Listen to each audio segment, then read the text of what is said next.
सभी को नमस्कार दोस्तों। द हिंदू और इंडियन एक्सप्रेस करंट अफेयर में आपका स्वागत है।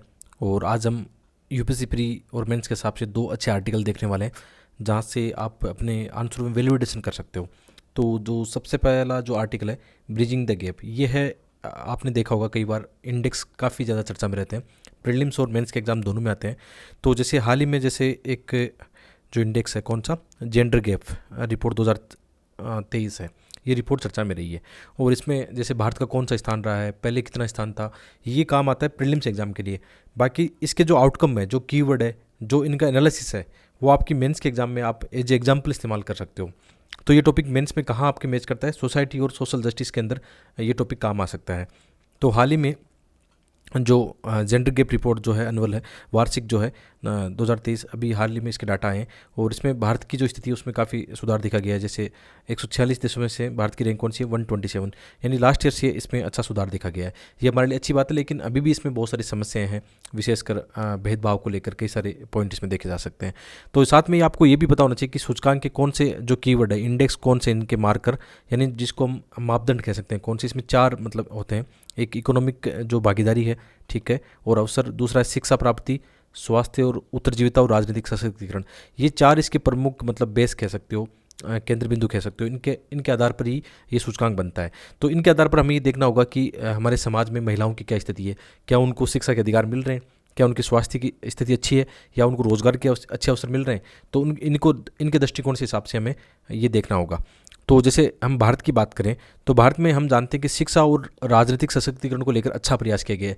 विशेषकर जैसे इसमें एग्जाम्पल देके बताया कि जो हमारा पंचायती राज है, पंचायती राज में महिलाओं को काफ़ी मतलब अच्छा उनको एक मौका मिला है प्रतिनिधित्व का, ठीक है। शिक्षा के क्षेत्र में भी आजकल अच्छी बात हो रही है कि वहाँ पे चाहे आप साक्षरता की बात करो, महिला शिक्षा के बढ़ाने की बात करो, इसमें कहीं ना कहीं इन पॉइंट में सुधार देखा गया है।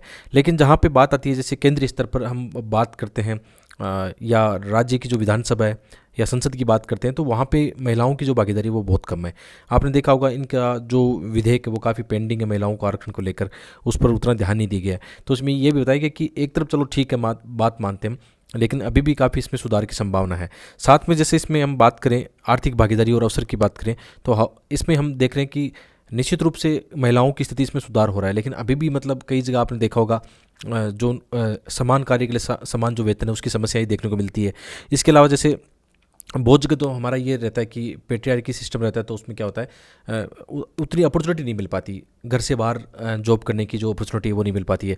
तो अभी भी ये समस्याएं बनी हुई है। साथ में अभी भी जैसे वरिष्ठ पद है या कोई जो कह सकते हो तकनीकी पद है, वहाँ पे महिलाओं की जो है हिस्सेदारी उसमें गिरावट देखी गई है, उतना है नहीं मतलब। और हमने दूसरा ये भी देखा, स्वास्थ्य को लेकर हमने देखा है, विशेषकर जैसे हमारे देश में अभी भी बाल विवाह है या अन्य जो बहुत सारे कारण हैं, जिसके कारण क्या होता है महिलाओं का जो स्वास्थ्य है उस पर उतना ध्यान नहीं दिया जाता और उनके स्वास्थ्य को लेकर बहुत सारी समस्याएं होती है।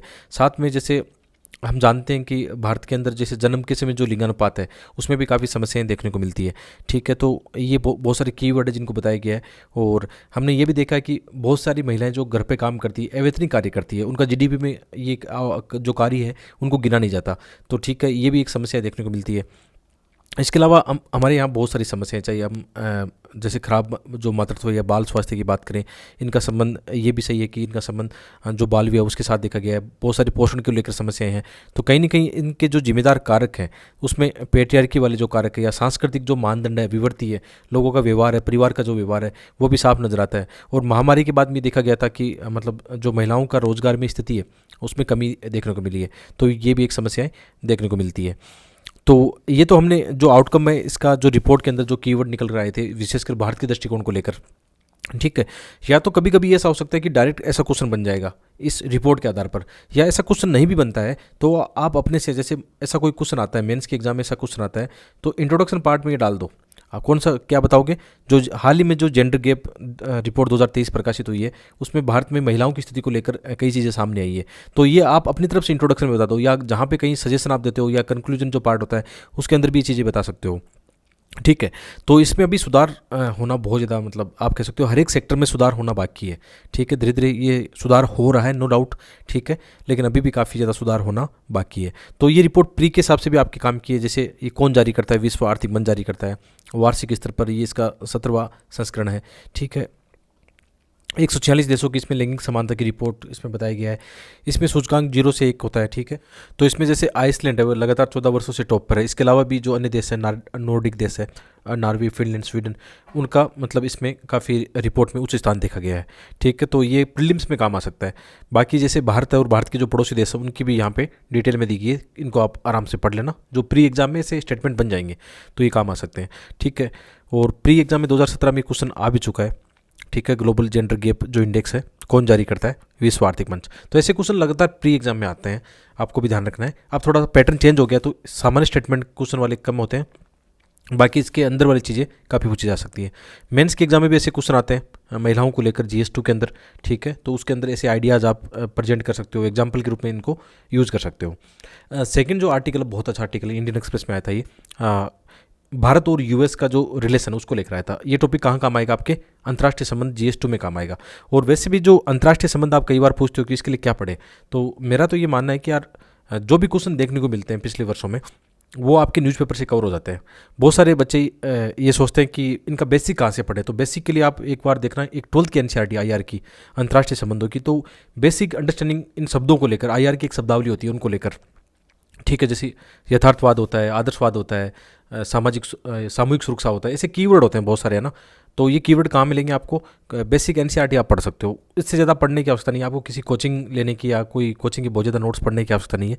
नॉर्मल न्यूज़पेपर आप पढ़ते रहो, इनके आर्टिकल पढ़ते रहो, बाकी बेसिक NCERT से आपका कवर हो जाएगा। इतना ही काफ़ी है, मेरे हिसाब से इतना काफ़ी है। तो अभी हाल ही में जैसे हमारे जो प्रधानमंत्री जी इनकी यात्रा रही है, यात्रा पर है कहाँ पे? US में। तो वहाँ पर ऐसे बहुत सारे मुद्दे निकल कर आ रहे हैं, और जब भी ऐसी यात्रा होती है ना उसमें आपको विशेषकर अच्छे आर्टिकल पढ़ने चाहिए। उससे फ़ायदा क्या मिलता है?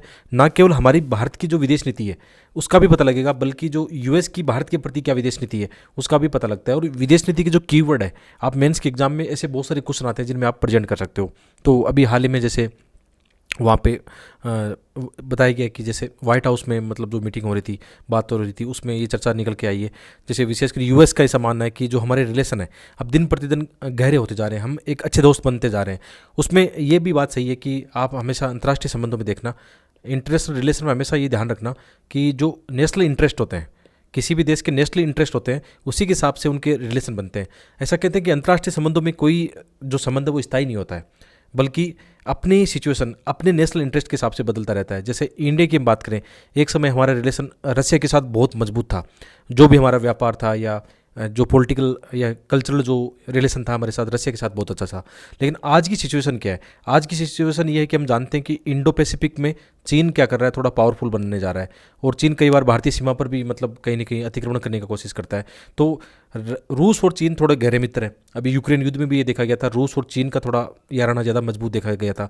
तो भविष्य में ऐसा कोई युद्ध हो जाए या ऐसे यहाँ पे जियोपॉलिटिक्स समस्या आती है तो कहीं ना कहीं रूस का झुकाव चीन के प्रति हो सकता है।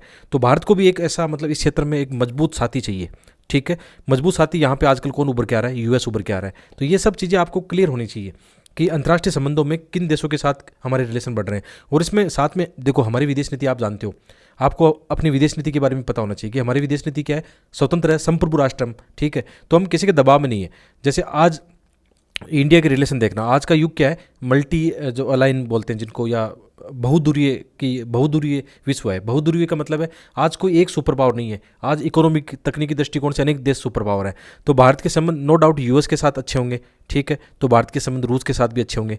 जैसे कई बार US ने भारत के कहा कि आप जो रूस है वहाँ से तेल मत खरीदो, या उस पर जो आर्थिक प्रतिबंध लगाएंगे और उस पर हमारा साथ दो। तो इंडिया का स्टेटमेंट क्या होता है कि हम एक स्वतंत्र विदेश नीति फॉलो करते हैं। तो आपकी बात क्यों माने? हमारे नेशनल इंटरेस्ट क्या कहते हैं, ठीक है, हमारे राष्ट्रीय हित क्या कहते हैं। राष्ट्रीय हित हमारे यदि उसके साथ अच्छे हैं तो हम अपने हिसाब से डिसीजन लेंगे। जैसे भारत के आज संबंध आप जानते हो, जापान के साथ भी अच्छे हैं, दक्षिण कोरिया के साथ अच्छे हैं, ऑस्ट्रेलिया के साथ अच्छे हैं। चीन थोड़ा सा कई बार सीमाओं पर अतिक्रमण करता है, और भारत तो ये भी ध्यान रखता है कि एक यथार्थवादी दृष्टिकोण क्या कहता है कि हमेशा अपनी सीमाओं को सुरक्षा प्रदान करो, चाहे उसके लिए आप फिर मजबूत जो मित्र बनते हैं, चाहे आप क्वाड का एग्जाम्पल इसमें दे सकते हो, ठीक है। बहुत सारे और भी गठबंधन ऐसे बनते हैं। तो अंतर्राष्ट्रीय राजनीति में याद रखना हमेशा, कोई भी रिलेशन, कोई भी जो दोस्ताना याराना स्थायी नहीं होता है, सब इंटरेस्ट के हिसाब से बदलता रहता है। 90 के दशक से पहले जहाँ पर हम मानते हैं कि रूस के साथ हमारे रिलेशन बहुत ज़्यादा मजबूत थे, आज के दौर में आप कह सकते हो US के साथ हमारे रिलेशन बहुत ज़्यादा मजबूत है। US को भी इंडो पैसिफिक अपनी जो विदेश नीति है उसके अंदर एक मजबूत भागीदार चाहिए, तो भारत से बड़ा भागीदार उसको कौन मिलेगा।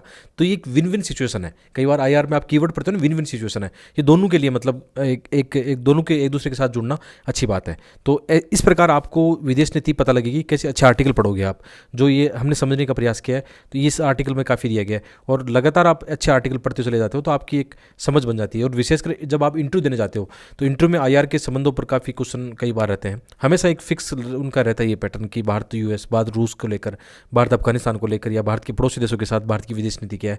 तो विदेश नीति कभी बदलती नहीं है। उसके जो कीवर्ड है ना, जैसे आप नॉन अलाइनमेंट पढ़ते हो, तो 1900 आज़ादी के बाद में, 1947 के बाद में हमारी जो विदेश नीति है उसका प्रमुख आधार रहा है, या ये आधार है कि हमेशा हम पूरे विश्व की शांति में विश्वास करते हैं, अंतर्राष्ट्रीय शांति भाईचारे में विश्वास करते हैं। तो हम किसी एक देश का पक्ष नहीं लेते हैं, हम हमेशा लोकतांत्रिक दृष्टिकोण से आगे बढ़ते हैं। तो अच्छे जो कीवर्ड है ना, ये आप अपनी मेंस के एग्जाम में बता सकते हो।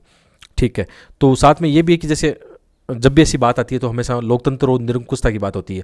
तो यहाँ पे लोकतंत्र का मतलब होता है, जैसे हम जानते हैं दुनिया का सबसे पुराना लोकतंत्र अमेरिका है, ठीक है, और सबसे बड़ा जो लोकतंत्र है भारत कह सकते हैं। और वहीं चीन में कई बार चीन पर आरोप भी लगते हैं कि निरंकुशता का व्यवहार वहाँ पे किया जाता है आम जनता के साथ में या पड़ोसी देशों के साथ। एक साम्राज्यवादी उनके एक दृष्टिकोण होता है, मतलब दूसरे देशों की सीमाओं पर कब्जा करने का दृष्टिकोण होता है। तो एक निरंकुशता कहीं ना कहीं दिखती है। तो इनका साफ साफ इशारा है कि भारत और यूएस एक अच्छे लोकतंत्र है, दोनों के बीच में अच्छी बन रही है, विचारों को लेकर, शांति को लेकर, अंतर्राष्ट्रीय शांति, इन सब चीज़ों को लेकर। वहीं हम ये भी जानते हैं कि जो इंडो पैसिफिक है उसमें शांति और लोकतांत्रिकरण के लिए हम अच्छा प्रयास करेंगे। और चीन का जो एक निरंकुशतावादी रवैया है, ठीक है, उसको कहीं ना कहीं प्रतिस्थापित करने का प्रयास करेंगे। ठीक है, तो यही चीज़ें इसमें बताई गई है। निरंकुशता और लोकतंत्र का मतलब यहाँ पे इनका मानना यही है। ठीक है, आगे देखते हैं। तो यहाँ पे मतलब वाशिंगटन या यूएस का कह सकते हैं, इनको लेकर एक उनका हमेशा रहता है चीन को प्रतिस्थापित करने के लिए वो भारत के साथ या अन्य देशों के साथ हमेशा मिलकर काम करता रहता है। तो अच्छे कीवर्ड भी है कि जैसे यहाँ पे दिया गया है कि एक साथ हम दुनिया को बेहतर भविष्य देंगे और भविष्य को एक बेहतर दुनिया देंगे। ये कितना अच्छा स्टेटमेंट है। ये देखो ना, अच्छे कीवर्ड है, मैंने हाईलाइट कर दिया, येलो कर दिया इनको, ताकि इनको आप मेंस के एग्जाम में या एसए के पेपर में कहीं इस्तेमाल कर पाओ आप। तो ऐसा आप बता सकते हो। उनके स्टेटमेंट में भी ऐसा बताया गया है। ठीक है, इंग्लिश हिंदी दोनों में साथ स्लाइड है, तो आपको मतलब टेंशन लेने की आवश्यकता नहीं है। ठीक है, जैसे आगे भी बहुत सारी चीज़ें इसमें दी गई है कि जैसे आज का युग है ना, तकनीकी युग है, या आप कह सकते हो आर्थिक पावर, इन सब का युग है। तो भारत और अमेरिका मिलकर दोनों ये काम कर सकते हैं। और भारत के लिए भी अच्छी बात है कि एक अच्छे मतलब जो आप कह सकते हो महाशक्ति के साथ मिलकर बहुत सारी चीज़ों में, जैसे अभी आप 2-3 दिन में देखोगे अच्छे आर्टिकल आएंगे हमारे, उनके साथ में कौन कौन से समझौते होते हैं, चाहे विज्ञान प्रौद्योगिकी को लेकर हो, या मानव संसाधन को लेकर हो, या हमारे रोजगार है, व्यापार, इनको लेकर हो। इन पर आप नजरें गड़ाए रखना। और यही क्या होता है फिर आईआर के अंदर सब मिला के, आईआर में कभी भी फैक्ट वाली चीज़ें नहीं लिखनी होती कि हमने इतने रुपए का समझौता कर दिया, ये कर दी टेक्नोलॉजी, उनको तो केवल एग्जाम्पल के लिए लिखना होता है। बाकी ओवरऑल आपकी कितनी अंडरस्टैंडिंग है चीज़ों को लेकर, संबंधों को लेकर, वो चीज़ें लिखनी होती है। कूटनीतिक रूप से, राजनीतिक रूप से, सांस्कृतिक रूप से, इन सब चीज़ों को लिखना होता है। तो इसमें ये बात सही है कि भारत और यूएस की विदेश नीति में चीन साथ में है। कैसे चीन को हम क्या करेंगे, उसका प्रत्युत्तर देने वाले हैं। तो ये सब चीज़ें साथ में चलती रहेगी, क्योंकि हम जानते हैं कि भारतीय सीमाओं पर चीन क्या करता रहता है, कई बार खतरा मंडराता रहता है। तो हमें एक यथार्थवादी दृष्टिकोण रखना है कि चीन का खतरा हमेशा बना रहेगा। तो हमें उसको प्रतिस्थापित करने के लिए पहले से तैयार रहना होगा, चाहे आप डिफेंस की बात करो या फिर आर्थिक दृष्टिकोण से बात करो, तकनीकी दृष्टिकोण से बात करो। इन सब चीज़ों में हमें अपने मित्र बनाने होंगे। और अभी वर्तमान में अमेरिका से बड़ा मित्र हमारे लिए कोई नहीं है हो सकता। ठीक है, और ये हमने देखा था कि जैसे रूस और यूक्रेन का युद्ध हो रहा था, उसमें रूस कहीं ना कहीं झुकाव किसकी तरफ था, इसमें दिखाया गया कि रूस और चीन की दोस्ती बहुत गहरी है। और ये हमारे लिए चिंता का विषय है। ठीक है, हमारे लिए चिंता का विषय है, क्योंकि रूस का यदि उसके प्रति झुकाव रहता है, कल को चीन और भारत के अंदर युद्ध होता है, तो रूस का झुकाव किस तरफ हो सकता है। और हम हथियार भी बहुत ज़्यादा कहाँ से मंगवाते हैं, रूस से मंगवाते हैं। तो ये सप्लाई चेन में यदि बाधा आई तो एक तरफ हमारी हार हो सकती है। 1962 के जो युद्ध में ऐसा हुआ था। ठीक है, तो हमें एक यथार्थवादी दृष्टिकोण रखना है कि पहले से तैयार रहना होगा, हमें चीन का प्रत्युत्तर देना होगा। तो इसके लिए हमें एक ऐसे मतलब गठबंधन बनाने होंगे, चाहे आप क्वाड की बात करो या जो अक्कूस है उसकी बात करो। बहुत सारे ऐसे संगठन पहले से तैयार हैं और इस दिशा में काम हो रहा है। बहुत सारी चीज़ें यहाँ पे दी गई है। साथ में ये भी है कि भारत का परंपरागत रूप से रूस एक अच्छा मित्र रहा है, इसमें नो डाउट कोई शक नहीं था। लेकिन अभी हाल ही में जो घटनाक्रम घटे हैं, चाहे रूस और यूक्रेन को लेकर आप देख सकते हो, रूस के कहीं ना कहीं जो वहाँ की जो रक्षा प्रणाली है उस पर भी सवाल खड़े हो गए हैं, या मतलब उनके जो अत्याधुनिक हथियार है, नवाचार है, उनमें भी समस्याएं देखने को मिली है। ठीक है, तो ये खतरा हमें आगे भविष्य में परेशान कर सकता है। इसके लिए हमें पहले से तैयार रहना होगा। साथ में जैसे इसमें बताया भी है कि जैसे हमारे प्रधानमंत्री जी हैं, उनका कहना है कि जो हिंद महासागर है उस क्षेत्र में भी हम जानते हैं कि वहाँ पे कई बार काले बादल मंडराते रहते हैं, चीन की ओर इशारा है, तो उसमें भी हमें क्या करना होगा, ऐसे मतलब गठबंधन बनाने होंगे। ठीक है, और ये हमारे लिए दोनों के लिए इंपॉर्टेंट है। ऐसा नहीं कि हम केवल वहाँ से भीख मांगने गए हैं अमेरिका से, ऐसा कुछ नहीं है। अमेरिका के लिए, अमेरिका की भी मजबूरी है, अमेरिका को भी इंडो पैसिफिक जो उनकी पॉलिसी है, विदेश नीति है, उसमें एक मजबूत दावेदार यहाँ पे चाहिए, तो भारत उनके लिए बेस्ट है। ठीक है, तो अमेरिका हमेशा इस क्षेत्र में भारत को क्या मानता है, एक रणनीतिक सदाबार या रणनीतिक साझेदार मानता है, एक अच्छा मित्र मानता है रणनीतिक दृष्टिकोण से। तो दोनों के लिए विन विन सिचुएशन है, भारत के लिए भी फायदा है और अमेरिका के लिए भी फायदा है। ऐसा नहीं कि हम उनसे गिड़गिड़ाते हैं कि आप हमारे लिए ये करो, वैसा नहीं है। हमारी एक स्वतंत्र विदेश नीति है, हम संप्रभु राष्ट्र है और हम एक स्वतंत्र विदेश नीति को फॉलो करते हैं, जिसमें हमारे कुछ जो भी कीवर्ड है हमारे अच्छे वाले, वो आप मेंस के एग्जाम में लिख सकते हो। तो इसमें जैसे बताया भी गया कि भारत का अमेरिका के साथ अच्छा व्यवहार होने के कई कारण है। जैसे भारत के जो लोग हैं अमेरिका में रहते हैं, तो एक जो हमारा मजबूत समुदाय है ना, आज उनकी पहुंच कहाँ पे, चाहे आप अमेरिका के इकोनॉमिक पावर की बात करो या साइंटिस्ट की बात करो या वहाँ की राजनीति में बात करो, भारतीयों की अच्छी पहुंच है। और ये यही क्या करता है, फिर भारत और अमेरिका के संबंध बीच में बहुत ही शानदार बना देता है। ठीक है, ऐसे कीवर्ड लिख सकते हो। इसके अलावा जैसे पूंजी और प्रौद्योगिकी, इसमें भी सही बात है कि भारत और यूएस आगे बढ़ सकते हैं, टेक्नोलॉजी के मामले में आगे बढ़ सकते हैं, तो दोनों के लिए फ़ायदेमंद है। और ये बात भी सही है कि मतलब जैसे अमेरिका भी ये मानता है कि इस क्षेत्र में, इंडो पैसिफिक रीजन में, भारत एक मजबूत उसका एक मित्र राष्ट्र कह सकते हैं। ठीक है, और दोनों का ये मानना है कि ऐसी बात नहीं कि ये क्षेत्र हमेशा मतलब शांतिप्रिय रहता है, यहाँ पे खतरे हमेशा मंडराते रहते हैं, चाहे आप चीन को लेकर बात करो या अन्य समस्याओं की बात करो। तो इस टॉपिक से जुड़ा हुआ, जैसे हमने अभी चर्चा में की, ऐसे क्वेश्चन आ सकते हैं कि 2021 के एग्जाम में ये क्वेश्चन आया था, 2020 में ऐसे क्वेश्चन आए थे कि यूएसए चीन के रूप में एक ऐसे अस्तित्व के लिए खतरे का सामना कर रहा है जो तत्कालीन सोवियत संघ की तुलना में कहीं अधिक चुनौतीपूर्ण है। तो ये आर्टिकल पढ़ने के बाद में आपको नहीं लगता कि इसमें कहीं ना कहीं ऐसे कीवर्ड लिखे जाने चाहिए, भारत का भी इसमें रोल आ सकता है। इसके अलावा जैसे क्वाड वाला क्वेश्चन है, उसके अंदर भी ऐसा क्वेश्चन आ चुका है, भारत रूस रक्षा समझौते की तुलना में भारत अमेरिका रक्षा समझौते की क्या महत्व है। देखो यही क्वेश्चन आए हैं जो हम लगातार न्यूज़पेपर में आर्टिकल पढ़ते हैं, और आपको पढ़ने का नजरिया यही होना चाहिए। ठीक है, तो आज का लेसन ये समाप्त होता है। साथ में जो मई महीने की PDF है, ठीक है, आप हमारी वेबसाइट पे विजिट करना, studyiswithdj.com। ठीक है, आप यहाँ से इसको देख सकते हो, फुल जो अपडेट PDF है मैंने इसको कवर कर दिया है, आप जरूर देखना। बाकी आप हमारे टेलीग्राम चैनल से जुड़ना, जो डेली में PDF शेयर करता हूँ फ्री ऑफ कॉस्ट, आप यहाँ से ले सकते हो। ठीक है, मिलते हैं एक और वीडियो में, आप सबका बहुत बहुत धन्यवाद।